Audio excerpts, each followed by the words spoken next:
A nonprofit is the work of mission. What happens when you think that work goes beyond your organizational boundaries? I'm Chris Wink. I'm the publisher of generosity.org, the social impact news site. We're trialing a new series, Dangerous Ideas for Nonprofit Leaders. And our first topic, we're asking what and how to decide when to dissolve your nonprofit or merge with another. To do that, I have three guests. I'm joined by Nadya Shmavonian, the director of the Greater Philadelphia Nonprofit Repositioning Fund and a partner at Sea Change Capital Partners. I also have Patricia Wilson-Aiden. She's the president and CEO of the African American Museum of Philadelphia, and Valerie Gay, formerly the executive director of Art Sanctuary, and now the deputy director for audience engagement and chief experience officer at the Barnes Foundation. Thank you guys for being here. Hi, Chris. Thank you. Good to be here. Yeah. So let's set up why the heck the three of you are here. In June of last year, June 2019, the Repositioning Fund put some money in to let the African American Museum of Philadelphia legally align. We're going to talk about that phrase, but legally align with Art Sanctuary. So that's going to be a case study we're going to use. But let's start off. I got to think. Mergers, dissolving, there's got to be emotion. This has got to be a fraught thing. I think you guys tell me that it doesn't necessarily have to be. Can we start there from the premise of this doesn't have to be fraught and stressful and emotion filled? Is that correct? That is correct. And Patty, go ahead. You have a great... Well, I was going to say the genesis of our particular relationship was anything but fraught. It came from a relationship between our two organizations, the staff, the leadership, and the synergy that we had already developed. In our understanding of the environment around us, it was a proactive response, and it was an instance where together we wanted to take a step forward in an empowering way. So I would characterize the emotions around it as energetic, as positive, as feeling as though we were breaking ground, pioneering something that would move our shared agenda forward. Absolutely, and I would echo that and also say that we saw it as an exponential, add to our community. That we, by coming together, we could absolutely serve more people more deeply, and provide, it's interesting, like the sum of the parts, we would become have an opportunity to engage folks in ways that we hadn't. Something else that was beautiful about us, because this is all really built on relationship, is that we knew, and we had already been saying that we were sister organizations. You know, I think we would say we were sister organizations, even if we were both men leading the organization, but we were very much familial, and that we were complementary to each other. And in fact, there were very few, I should say, redundancies. One of the redundancies in the two organizations is speaking right now. And that was actually also really, yeah. And so that was really great for us, because we could really look out and lay bare ourselves to each other. We had already been doing that, which is great. Right. And again, that's built on relationships and trust. And also a banding, I would say, and a joining together, understanding collectively what most people seem to, I will say, benignly ignored, which is that there's a gross undercapitalization of African American culturally specific organizations in Philadelphia. We know it. There have been reports out there, and particularly in 2017, we started actually this process in 2016. We're grateful for the funding from the repositioning funds 3 years in, but from the beginning, we were doing the hard work. There was the reports out there. There's a Helicon report that was funded by the Surdna Foundation that talked really very candidly about the gross undercapitalization of African American and I would say culturally specific organizations, to the tune of, in the United States, there are, and this is as of 2017, there are 37% people of color in the gross demographics. But the funding to culturally specific organizations nationally is 4%. in Philadelphia, we know what the demographics look like in Philadelphia. We are a majority minority city, and yet in Philadelphia, we actually, culturally specific organizations, all of us had to share just 3% of the funding that came.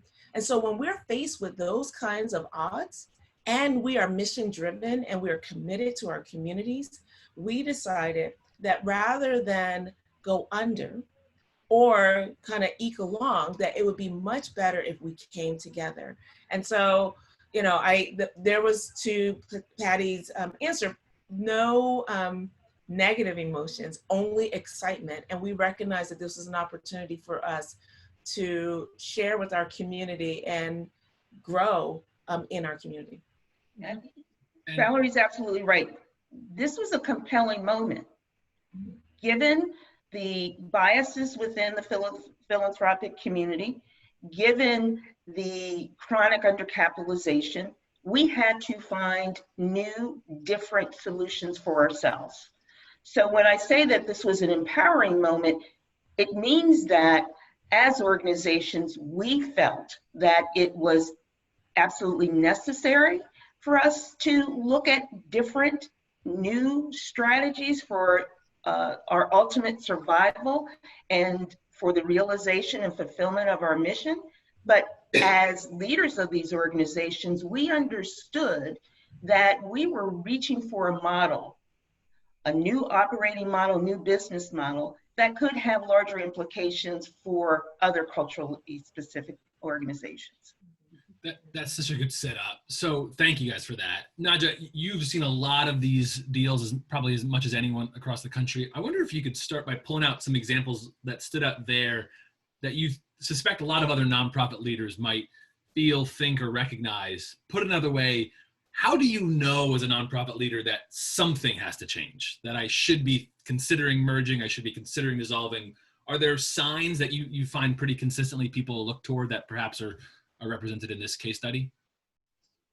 Well, first I'll just say that the Repositioning Fund was set as a pooled funding collaborative with 10 present funders who understand that nonprofits, just as was described here, nonprofits can and should look at collaboration or kind of repositioning the business models as an opportunity to extend mission with greater sustainability and greater community impact. And there are certainly, I mean, I could not touch what Valerie and Patty just shared in terms of what led them to this, but there are certainly trends, themes there, which is long-standing trust-based relationship, complementarities, an ability to see a shared purpose and vision of how coming together would make them stronger, so that the whole would be greater than the sum of the parts. So those are sort of positive indicators. And I think this is a really interesting and tenuous moment, because that's what you want to hear, the kind of energy and enthusiasm that Patty opened up with in terms of, this energized our respective organizations. We saw this as a way to conquer and to prevail. And we want that to be the message. And we want to be there to help provide a process, provide the working capital that for-profit organizations have. I mean, if they're contemplating this as a routine strategic consideration, which all of us should be doing, it's not for everyone by any stretch, but it ought to be in every boardroom a regular conversation. But nonprofits, as we all know, I mean, these two women have been probably in their leadership roles wearing 4 or 5 multiple hats, right? Like, that's how you get it done in the nonprofit sector.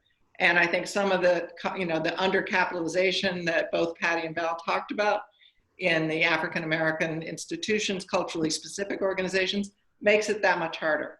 So having a pool of capital that can be reinvested in organizations to help them with the process and help them buy for very little money, but buy some support, particularly around the negotiations, the cultural integration between and among organizations, is something that this fund is able to provide, and it allows for a process that perhaps preempts some of the fraught emotions that might otherwise happen. Because a good process, ideally, you get it all out on the table and you figure out, you know, how and when to expand your circle. But it's typically, in terms of what presenting indicators say for a merger, it's usually when there's a planned transition of one organization leader.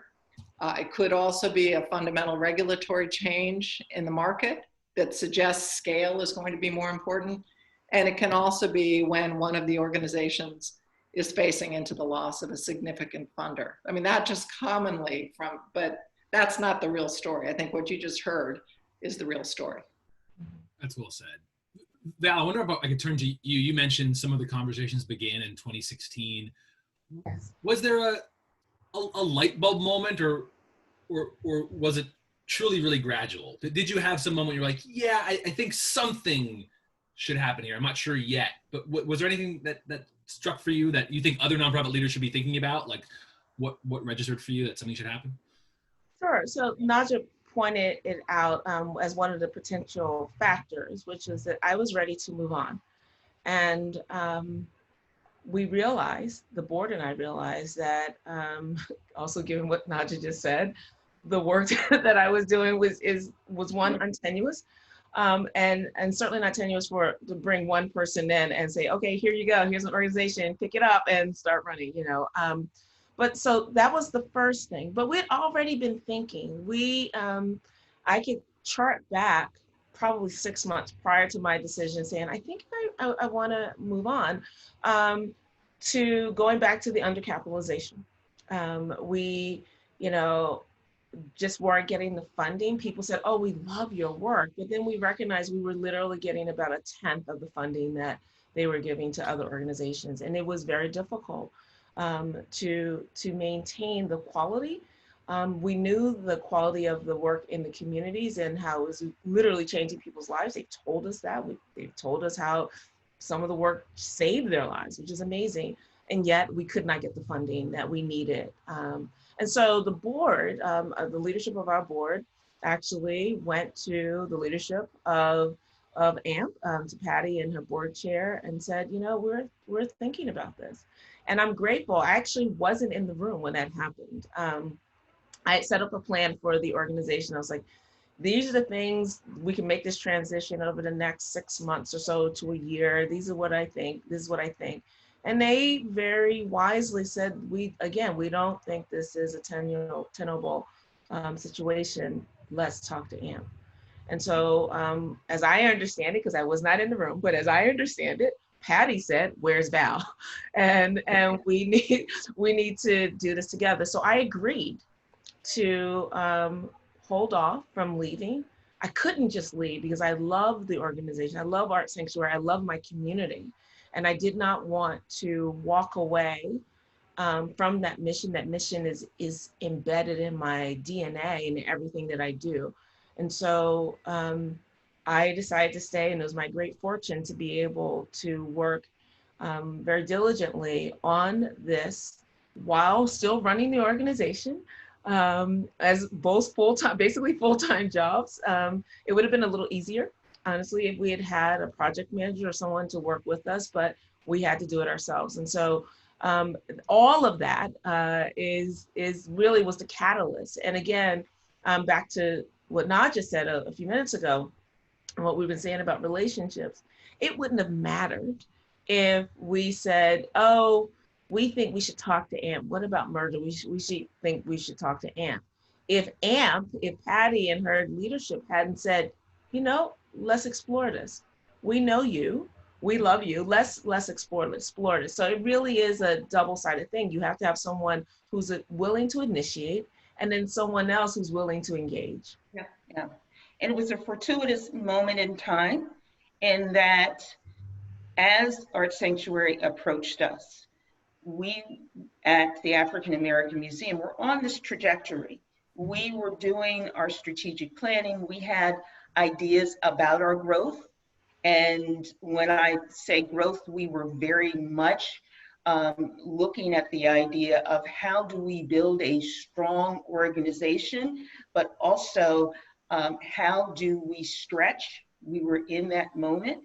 And we saw an alignment with Art Sanctuary as an opportunity that met some key strategic objectives that we had already identified. It allowed us to get outside the walls of the museum. We wanted to have a presence in neighborhoods. It allowed us to strengthen and grow the educational resources that we offered to K through 12 students. That's a hallmark of Art Sanctuary's work. And so that alignment supported one of our key objectives. It also ensured that we would be able to add a new dimension to the way we interact with and support artists, in that there is the gallery at 16th and Bainbridge. So it's checking off all these boxes. So while there was the will to do this and the alignment of spirits, we were also very clear that there were key strategic initiatives that we had already articulated that would be furthered by the alignment. You know, that's a great point too. I should say, thank you, Patty, you just jogged my memory. 3 years prior to that, but at least 3 years before we came and before I decided that I think I was ready to go, Art Sanctuary had gone through a very similar process. And so we were looking at operational planning and what could we do? How could we be as lean, if you will, and as impactful simultaneous, recognizing the reality that funding was, was scarce. So how could we really hone the work that we do and really drill down into the work that we do? So we became very much skilled at and developed our portfolio around places that we didn't see other people. And so really developing a teaching artist corps, for example, of primarily people of color. We found out that there was a dearth of people of color teaching artists in the city, and particularly Black teaching artists in the city. And so therefore they were missing opportunities from all of these arts organizations who hire teaching artists. People were like, we don't know where they are. So we decided to train them. And I often said, we don't have enough to fully employ all of these teaching artists. We trained about 36 over a few years. We don't have enough to fully employ them, but because we are mission driven and we are all serving this same city, and this city is one of the largest, if not the largest, poorest cities in the country, we would be doing our community a great service if we could train these teaching artists and have other organizations hire them so that every aspect of our organization is being served, because our teaching artists are as vulnerable as the communities that we serve. And so by us becoming very clear on who we are, what we are, how we are, what we say yes to, what we say no to, also when we turned ourselves over and opened ourselves up, I should say, to AMP and said, okay, here we are. It wasn't a lot of mess that they had to wade through, and we could clearly see the synergistic opportunities and how complementary we are to each other. But also because of that complementary relationship, we were real clear on what we didn't want to lose.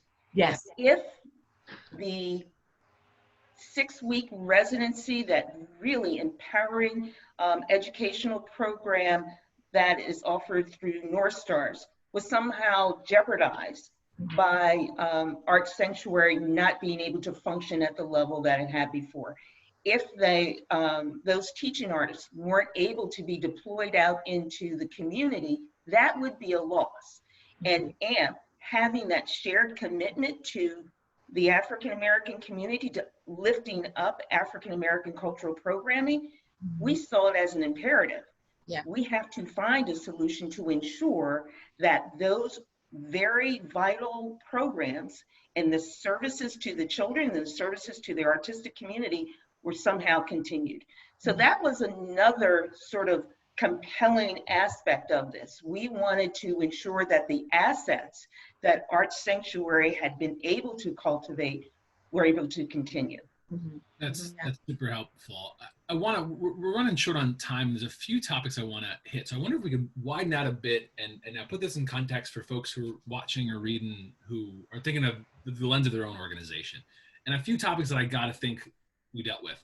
I understand that at an organizational leadership level, pure alignment, just because at the end of the day, folks worried about change. I got to imagine there's always staff nerves, no matter what. In the perfect circumstances, there's of course understandably going to be staff nerves of what does this mean for me? What does this mean for our work? So I wonder both, like Nadya, from what you've seen across the spectrum of examples, and Val and Patty, the specific case study, at the earliest stages, who should a nonprofit leader engage when you're first deciding or investigating whether this is wise? And as you share with teammates, how do we talk about this being an opportunity, not an obstacle? Are you seeing best practices, Nadya, about who do you engage and when? Well, I mean, I think you just had a little clinic in terms of some of the best practices, which is Perfect, yeah. Understand your complement, so forget who you talk to, but it's really doing a hard look first within your own organization. Like, what are the complementarities we would like to find? Let's say you hadn't met your partner yet. And what are the non-negotiables? As Patty said, we don't want to throw the baby out with the bathwater inadvertently. So we need to know this is sacred. We're not going to give this up. And, I think it takes a lot of different shapes, Christopher, in terms of how folks get to that. So you've done your work respectively. You've started the conversations together. Typically it's leader to leader because they're the ones who most viscerally understand the challenges and opportunities. And then you start to open it up to, it's really important to have at least one, if not a couple more board champions who can help you, even if the cone of silence is tight for a while, but having a board member or two engaged on each side. But it is really, I think that, and you can sometimes within your organizations, again, depending on whether you've ever gone through this before, depending on what kind of board you have, what kind of skill sets you have available, you can run a fair amount of that process yourself. But there is a point at which, and this is when folks come to us, we do exploratory grants, which are the due diligence phase, and then we help with one-time costs for an implementation of a given deal. But you take it as far as you can, but you still have some really key questions. They could be technical, like legal issues, they could be financial issues, but the most, I think, nuanced and invaluable place, if you can find the right technical assistance provider or complementary skill, is this negotiation process or facilitation of the respective leaders and beginning to think about how you widen the circle and do a process with your organizations that really is talking about cultural integration and so on. So finding really talented people who can help you with that. Sometimes it's just really useful to have a third party come in as opposed to Patty's right-hand person or a board member who works with Val. It just may make sense to have someone come in. And that's where, when I say a little bit of money can go a long way, those engagements, which is the kind of stuff we will support, it does, at least if it's done well, provide a process. And we consider it just as much of a success if these two organizations had gone through that process and then said, you know what, I still love you, Patty, I still love you, Val, but we're not going to get married. And we consider that if it was arrived at through a very thoughtful process, that's a bullet dodged. And thank God, right? Because the time that goes into it, which I think they've each alluded to, is extraordinary. But if you have the bubble of time to really assess that before you sign on the dotted line and decide to walk away, that's important. And I think that's a luxury that most nonprofits don't have. You sort of crash in and then you spend, time repairing process after you've already formalized some kind of a legal transition. So it's a pretty precious space. And I think we have come to understand that our exploratory monies are probably the most important for that reason. And again, it's not, they average $25,000 in terms of grants, but it's really, I think it's a very critical pause. I have to say, I agree with that. And you know, if we had had the opportunity to receive that exploratory money, I know that our process, which has basically been 4.5 years, would have been truncated. Because to Nadya's point, sometimes you just need somebody else to help drive it. While certainly Patty and I would have to be leading the process, or leaders, designated leaders leading the process. You know, it's kind of hard running an organization and then having to then have, you know, hours of, you know, negotiations or other, you know, looking at somebody else's, you know, books, for example, and all of those things. And so I would say that what Nadya just said is really, really important. We had already done our due diligence. We had done as much as we could, and we asked people for help. And I should say that there were a couple of funders who did come through, and were very, once we proved ourselves, I should say, given everything that Nadya just said, like, we could talk about how we opened ourselves up. We literally shared our books with each other. Mm-hmm. You can't get more intimate than that, you know, as an organization. And we had lots and lots of conversations. And maybe a year in, was really grateful that that the Fells Fund gave a grant to Art Sanctuary to help us get through that bridge period. Because the other part too is that we were recognizing some of this that we haven't yet talked about is when you are deciding to merge or align or, you know, anything like that, or dissolve, there is a period when the funding dries up. Because in good conscience, I could not apply for funding talking about the next year when I knew that we were still in the cone of silence, but we're talking about aligning. And we literally thought, I would say, Patty, correct me if I'm wrong, like every 6 months, we were like, surely we're going to be done this soon. Right. We're going to be done. And the rubber band kept stretching. It kept getting longer. And we were in those uncomfortable situations where we could not fully disclose. Right.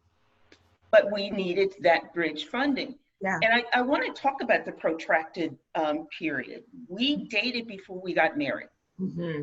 And on our own came up with the idea of a management agreement that would allow us to put some structure around our relationship, but also gave us that time period to get to know each other really, really well before we said yes or no, to Nadya's point. So if there are factors, yes, due diligence, and I mean objective, deep dive due diligence. And to our board's credit, they were not driven by sort of false emotion. They were very objective about, you know, we need to understand this. We did analysis backwards, forwards, and sideways, cash projections, staffing needs, and things like that. So we did our due diligence. And Valerie's absolutely correct. We did this while we were both running our respective organizations. If we had had a project manager, a dedicated person that took on the management of that process, it might have marched on a little bit more quickly, but, you know, hindsight, lessons learned, to have a person who has some hours of the week dedicated to monitoring the process and supporting the process, really key. I think also finding that expertise, that legal assistance is really very important, and we're very grateful that the Repositioning Fund supported that for us. But finally, allowing yourself the time. I think people believe that this can happen more quickly than it does. I certainly thought. Yeah. Oh, yeah. It took us 4 years. Now, I think realistically, if we had had some of those other factors in place, such as a project manager, it might not have taken as long. But I do think, cautionary note to anyone anticipating going into this process, you probably need to consider the time and multiply it. Because it is going to take longer. It's going to take longer. Yeah, and I think just being okay with the protraction and being okay with there are going to be things that you discover that you didn't know. And not always bad, but there may be things that, or someone will ask a question that may put a halt to everything that you're doing, which will cause you to stop and do a little bit even more due diligence, if you will. And so I think, and actually another funder that really came through was PICO. Absolutely. I remember we had a shared funder. And again, I was always applying in the fall for our big festival. And I, in good conscience, couldn't apply. And I called the funder and talked to Ramona Briscoe-Benson and said, I can't apply for this, and this is why. And so we started to talk to, our sanctuary started to talk to our funders and told some of them what was happening and why we weren't applying, and that we weren't just dropping off the face of the planet, but we were thinking about these things. And so those funders who were able to provide discretionary funds to help us, to bridge us, you know, we were in the last rounds of a Lenfest Foundation grant, a William Penn Foundation grant for our arts programs. We received a beautiful grant from the Philadelphia Foundation to help us along, because you know, a project grant is one thing, but general operations is another thing. Now, clearly I was willing to basically volunteer a lot of my time to this, but you know, you have other people that need to eat too. And that is a consideration that has to be included in the deliberations as you're really thinking about, you know, what should we do? The moment I would say that you think, I get an inkling like, oh, I think I should explore this, please do it. Like Nadya said, even if it doesn't work out, it's okay. It just shows you that that there are other options for you. Don't wait until you get your back up against the wall. It'll be so much harder to build, to go out from there. But if from the beginning you start exploring, but start internally exploring before you look outward, because knowing who you are, what you can do, what you do well, like Nadya said, what the non-negotiables are, will really help you choose your partner well. And it really is an apt metaphor that we were dating. We didn't even shack up. We were like old school dating. And then, and then we got married. And it was really great. And we all said, even in those documents, we had out clauses for ourselves. And we were very careful to make sure that each of us in our clauses, that we were being generous to the other. And so that, again, this is also about relationships and trust, that the documents that we had, that management agreement, was done in such a way that no one felt like they compromised so much that they had to hold their nose and sign the document. That wasn't it at all. It was really mutually beneficial and became our guiding document through this period, which was also very helpful. I should also say funders wanted to see that too, because people needed to see that what we were doing was real. And then I would say for Patty, for Art Sanctuary, we basically, our board kind of banded together, and you know, it was like the 9 of us kind of locked arms and said, no one's leaving. We don't care about, like, you know, term limits right now. No one's leaving until this is done. And we're not bringing anybody else in, because this is our thing.